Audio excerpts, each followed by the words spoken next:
but let's talk about the Diddy trial. So, Yes. so many celebrities continue to be name-dropped during this explosive testimony in the Sean Diddy Combs trial. Whitney Houston's been named, Mike Myers, Mariah Carey, a few A-list stars who came up during the testimony during the third week of Diddy's sex trafficking and racketeering trial.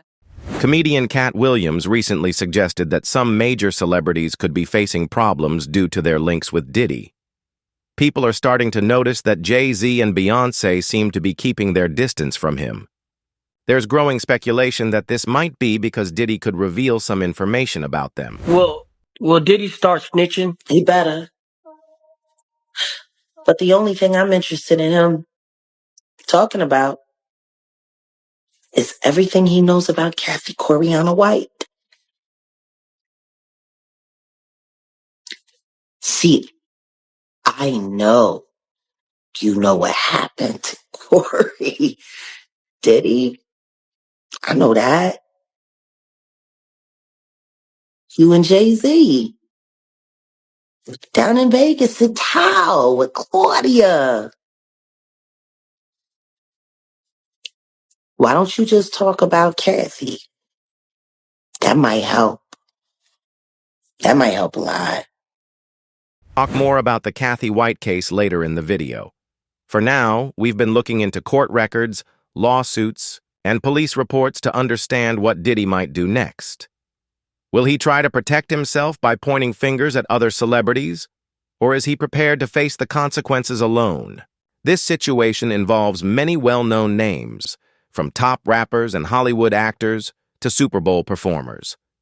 Could Diddy's trial become a turning point for the entire entertainment industry? One thing is certain.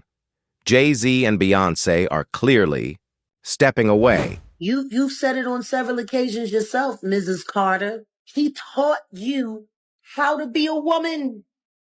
He taught you how to be everything you are. Your beautiful husband. I don't even know how people kept straight faces when she was accepting that award and said, my beautiful husband. I'd like to thank my beautiful husband, my beautiful 3 children who are at home watching. Beautiful where? In his pockets? In his pants? Because you can look at this Joe Camel looking, you gonna call that beautiful? It ain't his spirit, because it's nasty. It ain't his soul, because it's dark. He only cares about himself. He's selfish. And he's proving it right now. With all that's going on with Diddy. You go a whole year without making a comment. You don't say nothing. You totally go ghost. And then you wait until you are finally called out. And right before the avalanche comes, now all of a sudden, that's not your friend? What about your friends? Are they gonna let you down? Are they gonna be around? Yeah. Jay-Z and Diddy have known each other for decades. Back when Jay-Z was just starting out in Brooklyn, he was close with the notorious B.I.G., the same Biggie who was signed by Diddy in the early 90s. Over the years, Jay-Z and Diddy teamed up on several tracks, like Young G's and I Know What Girls Like. Both came from modest beginnings and eventually built billion-dollar careers in music, fashion, and business. They were often seen together in public, and since Jay-Z and Beyoncé are nearly always side by side, it wasn't unusual to see Diddy with them too. Beyoncé even worked on music with Diddy, attended his parties, sat courtside at games, and was a guest at his 50th birthday celebration. Rapper DaBaby once mentioned that the first time he met both Beyoncé and Jay-Z was actually at a private Diddy event in L.A. with only about 15 guests. On the surface, it looked like a tight-knit group of music powerhouses. But now, some people are starting to question that image, wondering if Jay-Z and Beyoncé are quietly turning their backs on Diddy. What's really raising eyebrows is the idea that Jay-Z might be distancing himself for a reason, especially since he's known for cutting ties with others in the industry when things get messy.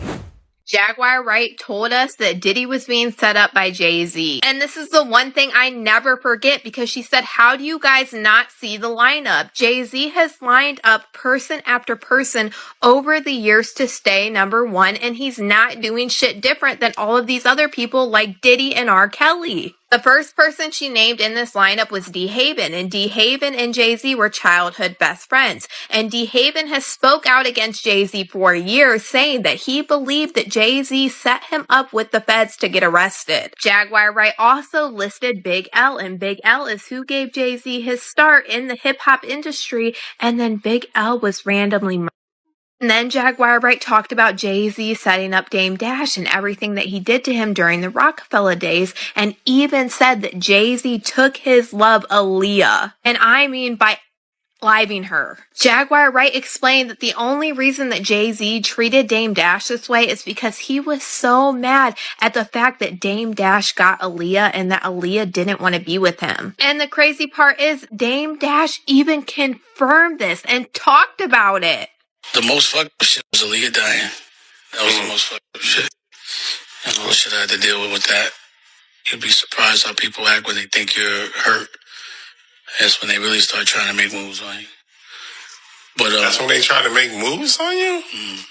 That's terrible. You remember that when that time I was beefing in Def Jam and shit? Like when I was, they got that tape of me flipping on Kevin Liles, and they made that meeting to do some shit behind my back. So that's when they go. And, you know, business is ruthless like that. Life is ruthless like that. Jay was trying to get at her as well, and I didn't know. And then it got brought up, and I was like, both of y'all. But it never worked out for them, and we were both like trying to get at her. I kind of eased up, but then we ran into each other. It's a long story. Was he bitter? Obviously. Yeah, he felt the way. The true reason of Rockefeller's breakup. But everybody knows that shit. One of our last texts before she went there, because she couldn't text from there, and it was the BlackBerry at the time, was I don't like the plane. And I literally was like, don't get on it. I literally was like, don't get on it. But it was like, we were squashed. On top of everything else, there have been rumors floating around for years suggesting that Jay-Z may have had personal motives when it came to the late singer Aaliyah. Some believe he saw her as a possible obstacle to his goals at the time, but it's important to note that these are just unproven claims and should be taken with caution. Spoke about all of this, that Jay-Z is the one that set this up to happen because of his jealousy, to move his friends out the way, and to also help boost Beyonce's career at the time. And one part of what Jaguar Wright says gives me the chills is when Mary J. Blige was literally talking about Aaliyah's death, and she said that it was a... And the way she explained it as Mary J. Blige being Diddy's girl, and the woman that she was talking to being Free from 106 and Park, who allegedly had an affair with Jay-Z. The memory of Aaliyah. Yeah, this is my tool. You know, we put, the flowers and gave everybody their things. This, I don't even know what to say. I just know that was a murder. You know what I'm saying? That was a spiritual murder. Whether people know it or not. Because God don't kill people. You know what I'm saying? Whether people know it or not. And I could go deep, but a lot of people I would have to really bring. You know what I'm saying? For what I learned. And she just was cut down in the prime of her life. And it's so unfair. And it wasn't time. You know what I'm saying? It wasn't, I believe it wasn't her time to go, because from what I know, it ain't supposed to go down like that. And just simple obedience, like, your gut always won you. Just that your gut never lies. Then she explained how Jay-Z set up R. Kelly because he really wasn't doing anything different than what R. Kelly was doing. Jaguar Wright said that she believed that Jay-Z was the one that was behind making Surviving R. Kelly, because his best friend, Dream Hampton, is the one that produced and made Surviving R. Kelly. As you can see, Dream Hampton is an American filmmaker, producer, and writer, and her work includes the 2019 Lifetime documentary Surviving R. Kelly, and she also co-wrote Jay-Z's 2010 memoir, Decoded. And Dame Dash said one of the reasons why he hated Jay-Z so much is the fact that he continued to work with R. Kelly after knowing everything that R. Kelly did to Aaliyah. He went on to do the Best of Both Worlds tour with R. Kelly after this, and this also caused more of the Dame Dash and Jay-Z feud that we saw, and it was super weird because at the time, Jay-Z and R. Kelly made a song called Guilty Until Proven Innocent. He explains that Jay-Z is basically moving all of these people out of the way to stay number one, and she said you have to see it because he is no different than all of these other people like Diddy and R. Kelly. This is why Jaguar Wright thinks that Jay-Z is the one that set up Diddy, and that's why so many people are coming out against Diddy after so many years. In December 2024, things took a more serious turn. Lawsuit was filed accusing both Diddy and Jay-Z of being involved in an alleged incident that took place back in 2000, shortly after the MTV Video Music Awards. The claims involve a minor, and while the legal process is still unfolding, both artists have denied any wrongdoing. As of now, these remain allegations, and no final judgment has been made. Rapper Jay-Z has been accused of raping a 13-year-old girl back in 2000, allegedly along with Sean Diddy Combs. Our US correspondent Martha Kellner has more details. This civil suit was originally filed back in October against Sean Combs, better known as P. Diddy. It has now been amended to also include allegations against Jay-Z, whose real name is Sean Carter. In this civil suit, a woman says that when she was a 13-year-old girl back in the year 2000, that she attended an after party for the MTV Video Music Awards, during which she says she was raped by Jay-Z and P. Diddy. She says that Jay-Z removed her clothes, pinned her down and her while P. Diddy and an unnamed female celebrity watched on. She says she was then raped by P. Diddy as Jay-Z and this female celebrity watched on once again.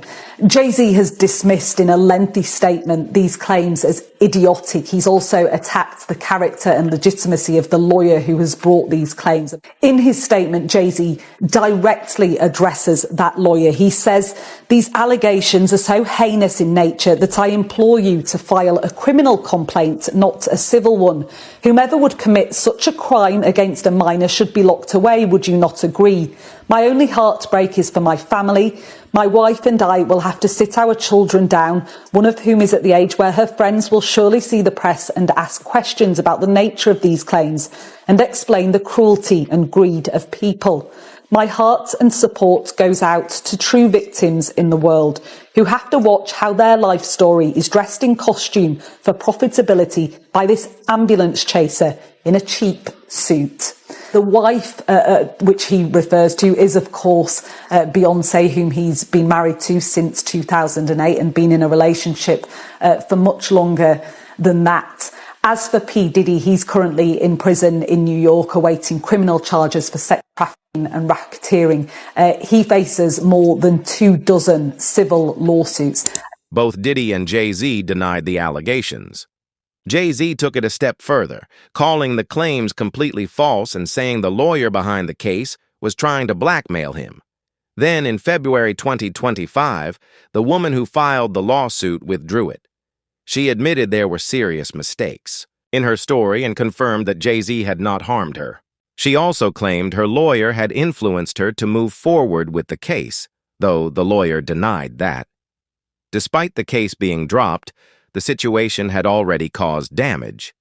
Jay-Z responded by filing his own lawsuit, saying the entire ordeal was a setup to destroy his reputation. He also shared that the incident led to death threats being sent to his family. Ms. Beyonce Giselle Knowles Carter just donated $100,000 to the Busby alma mater. Oh. Yeah. Beyonce? Yeah. Interesting. That Mrs. Knowles, because she's now dropped the Carter.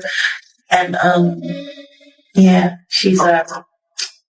What's going on? She's just listed in Forbes, and now she's donating to her husband's arch enemy's alma mater in Houston, Texas, where all of those families consort and know each other and country club together and go to Joel Osteen's services from time to time. Yeah. Interesting. I think Jay-Z and Beyonce is about to give us War of the Roses 2.0. Matthew Knowles has been auspiciously quiet. Wonder why. If anything goes down with the Carters, it goes down for the Knowles because they live off of what's generated from that marriage.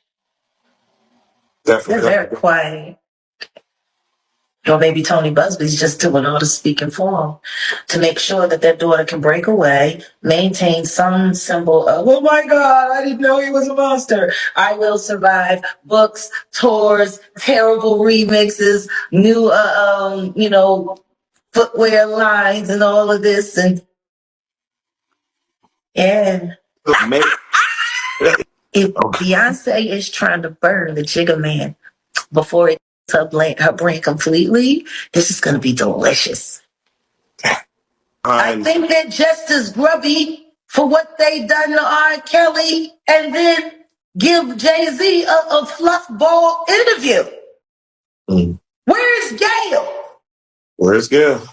Why Gail ain't got no interview for the Carters? They're such good friends. Hey. Where's Gail?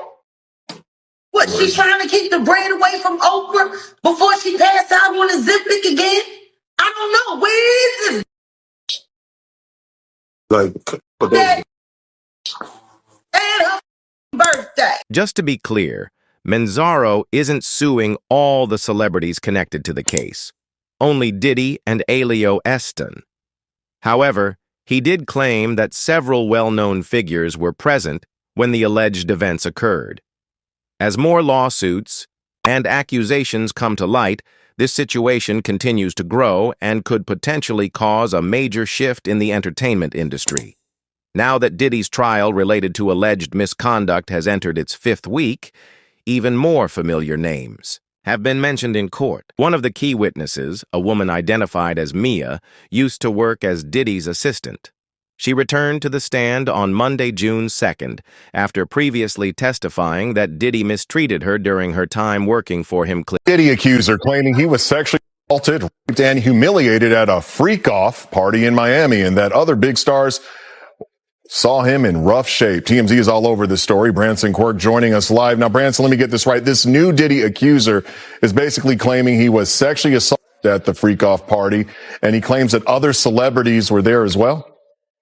Yes, exactly. In this lawsuit, and it's important to note that these names are not being sued, but they are named as witnesses inside this lawsuit, those names being Jay-Z, Beyonce, Gloria Estefan, as well as LeBron James. Just to paint you a little bit of a picture of this horrific lawsuit, a man by the name of Joseph Marzano, he claims that he had, in the beginning of this lawsuit, he claims that he woke up in a mansion, this is way back in April of 2015, in a mansion owned by Gloria and Emilio Estefan, and when he woke up not knowing how he got there, he was then led through a tunnel to Diddy's house, and we can confirm that Diddy, his home is nearby to Gloria and Emilio Estefan's home, and once he was through this tunnel, he eventually came across and claimed that LeBron James was walking by in a towel of sorts, saw him in rough shape, and said, someone's got to do something about this, and then continuing on through that, they ended up stripping his clothes. They put a demoralizing mask on him, a genitalia mask of sorts on his face to humiliate him. And then he claims that Beyonce and Jay-Z saw him in this mask, prompting Beyonce to then ask, why is there this man in front of me wearing this mask? And then claims that going forward, he doesn't remember too much more. And he said that he was drugged and everything. So just given all of these facts, I mean, there is an alibi. TMZ did do some research. Jay-Z was actually in New York City on April 1st. So that kind of, combats this. And then going also to the claim that Jay-Z was there in general, and then the other people were there in general. It's just this lawsuit technically does sound like an April Fool's joke, but no, it is not. This is a real lawsuit filed by a real attorney, and this man claims that this did all happen. Yeah, well, worth mentioning, Diddy is innocent until proven guilty. There's no proof that these celebrities were even at this party, and anyone can make up a false allegation against a celebrity or someone in the public eye to try and take them down, right?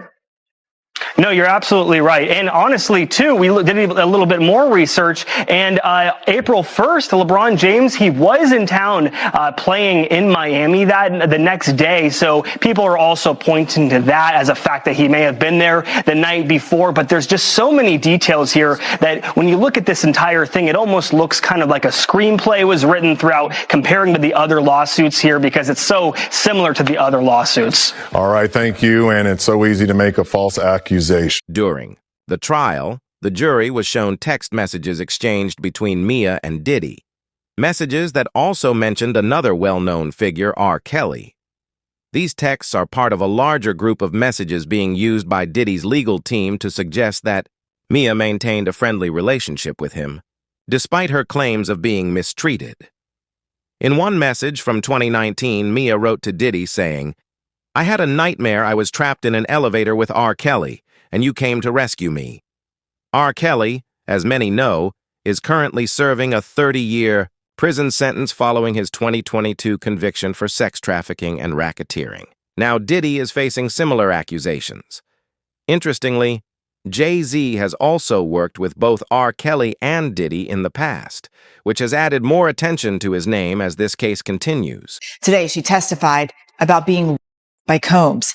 Asked to describe the relationship between Combs and Ventura, Mia responded, "It was a cycle of highs and lows, unequal and equal, toxic. I'd say abusive, like it was abusive towards her."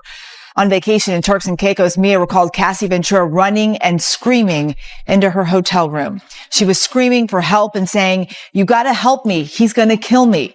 Combs has pleaded not guilty to all charges. His defense team says any sexual encounters were consensual. If convicted, Combs faces the possibility of life in prison. That Sean Combs called her into the kitchen and forced his hand up her dress.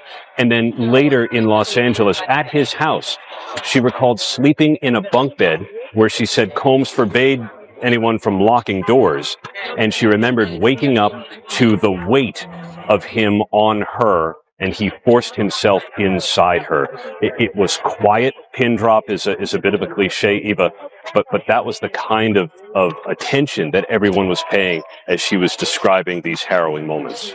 Mia also described Cassie Ventura as like a sister. She said she was around Cassie and Combs a lot. What did she say she saw?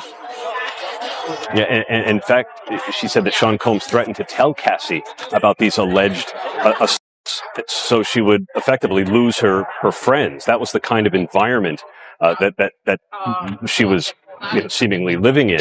But she was on vacation, she said, in Turks and Caicos when Cassie Ventura came screaming into her hotel room and saying, "She's got to help me." She remembered Cassie otherwise being chill and calm, and this, she recalled, was a terrified type scream. She remembered another time where the two of them had to escape from Sean Combs after something happened. They grabbed paddle boards and paddled out to sea to get away from him, leaving him ranting and raving and following them on the beach.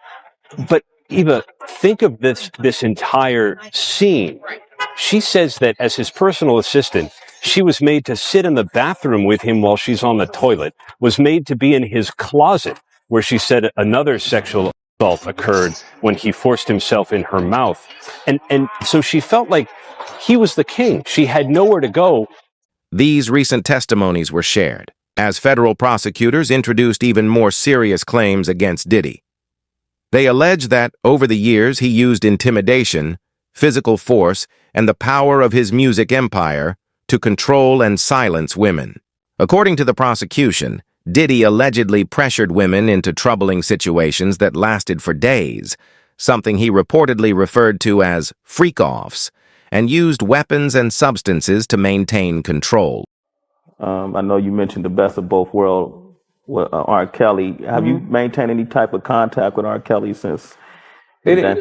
We spoke, like, you know what I'm saying? We spoke a couple times, but I don't really want to be like, I know he's getting calls from everywhere, and some people are really concerned. Some people just want to be nosy. They want to know what's going on in the guy's life. I don't want to be another person like that. You know what I'm saying? Like, I mean, got love for the dude. I mean, if he's guilty, I just hope and pray that he get help. If he's not, I wish everybody, you know what I'm saying, everybody embrace him, you know, and whatever. You know what I'm saying? But I'm not. Our contact is just sparse. Okay. Were you, as a solo artist, were you concerned about that whole ordeal affecting you the next time you came out with this album? I was not concerned for my career, like as far as an artist. I know, like, I mean, I wasn't there. You know what I'm saying? Like, I know that. Like, I know I ain't have nothing to do with that. So, you know, the alleged incident. You know what I'm saying? So it was just, I was more so. If the one word, that one feeling that I could, you know, I think about when I think about the album is just like blown opportunity. You know what I'm saying? It's just like, it's like what we did with the album as far as like we was in the process of touring. Like we was putting together a show, like 2 hours straight. Like you do 3 songs, run on stage. I'm gonna do 3 songs, run on stage. We're gonna change the set. Then we're gonna come back and do Fiesta together. Then we're gonna come do this one again. You know what I'm saying? It would have been something real creative. And that's the whole reason why that album came together was let's do something creative and new that nobody really done before. Is bring these 2 genres of music together and make something really crazy and then go out on tour and make history. We'd probably be in Europe right now. Yeah, that would have. Yeah, they would probably have 4 legs on that tour. That right? It would have been a beast. Could have been 5 legs, you know? That definitely.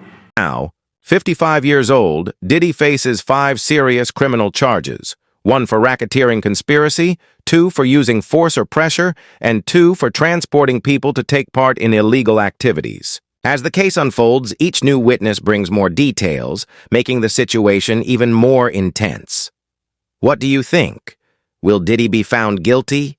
Of Diddy's freak-off evidence was just released. And these are all the photos from the hotel room that the feds raided when they arrested Diddy. We have to start out with this clonazepam because you know your girl be deep diving, and this medication bottle that they found has the name Frank Black on it. Cassie Ventura said in her testimony multiple times that Frank Black was Diddy's alias that he would use during these freak-offs when getting hotel rooms and more. Now, there wasn't a doctor that we could see listed on this medicine bottle, but you know me, I went and did some digging on things that I could find, and we are about to get into it, but I do want to touch on one crazy thing. Now, if you didn't know, clonazepam is an anxiety medicine, and it can also be used to relax tense muscles.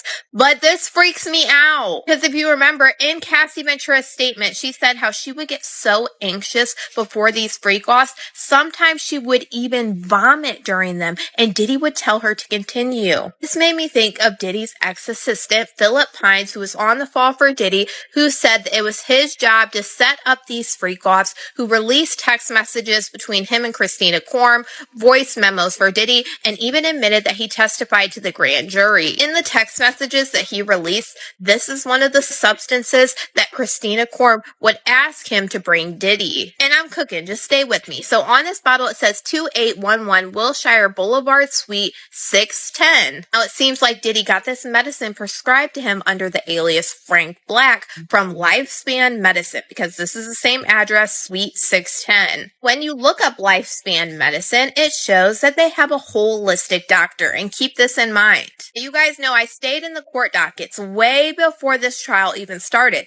and one of the things that Diddy was arguing is that he wanted all of the evidence thrown out from the search warrants of his home, but the government said that they had more than enough probable cause from all of these people listed for all of these different things, including narcotic offenses. Just all of these people listed right here were enough probable cause to charge Diddy with narcotic offenses. A-list assistant one up at the top is being one of these people that corroborated this information with another person known as Producer One. They said Assistant One and Producer One's information corroborated each other about narcotic offenses, and I believe that these 2 people are Philip Pines and Little Rod Jones, because both of these people worked during the Love album era.